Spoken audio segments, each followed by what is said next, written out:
Hi, I'm Chef Sarah Tresser, and I'd like to introduce you to the Smart Touch 2 control on the Hydrovection. You have your display here with your power key, USB port, which is for recipe, software downloads, and uploads and diagnostics, as well as HACCP. You have your heat cutoff switch, your circuit breaker, and your probe port. You select your power key, and here's your first screen. You have manual mode, menu, which is your recipe cooking. You have rack timing, and rack timing is where you can create specific recipes that have like settings with the difference of timers, and you can have a different item on each shelf. You have USB and cool down. Now we're going to go through on how to cook manually. Select manual.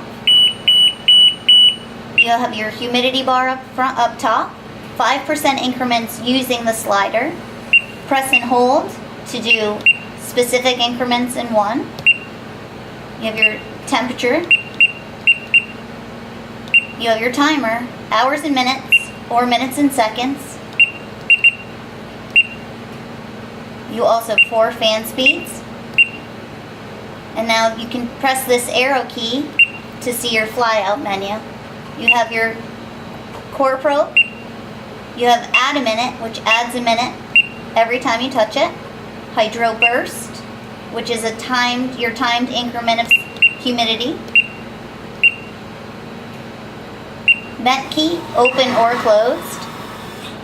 You have fan fan delay and fan reversal. You can set that for whatever increment you like. Once the oven is preheated, the start key will appear. Now we're going to talk about recipes and recipe programming. Press your menu key. You have new recipe, where you could create a new recipe. You have new category. That's where you could create a new category.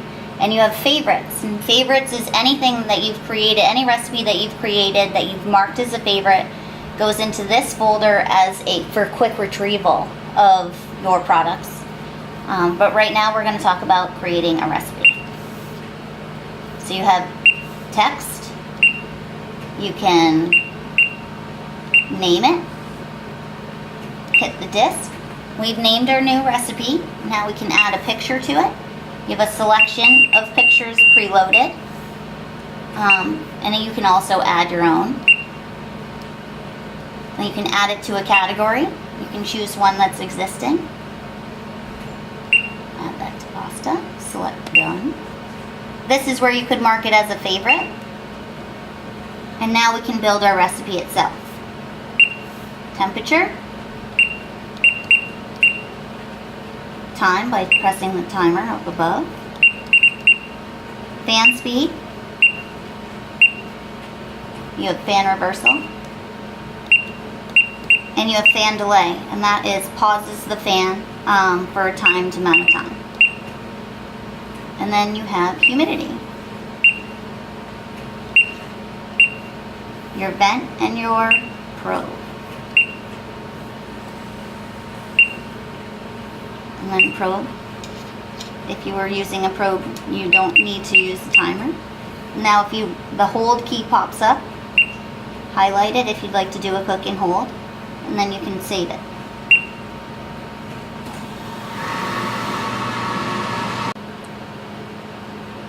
To cook using an existing recipe, select menu, choose your category, select your item, and then once the oven is preheated, the start key will appear and you press start. To cook manually and utilize your core probe, you would select the arrow, select probe, choose your internal temperature, press enter, plug in your core probe. So if you were cooking as a cook and serve, the display will read done once you've reached your internal temperature. If you're utilizing it as a cook and hold, once you've reached your internal temperature, the timer would start timing up to show you how long you've been holding.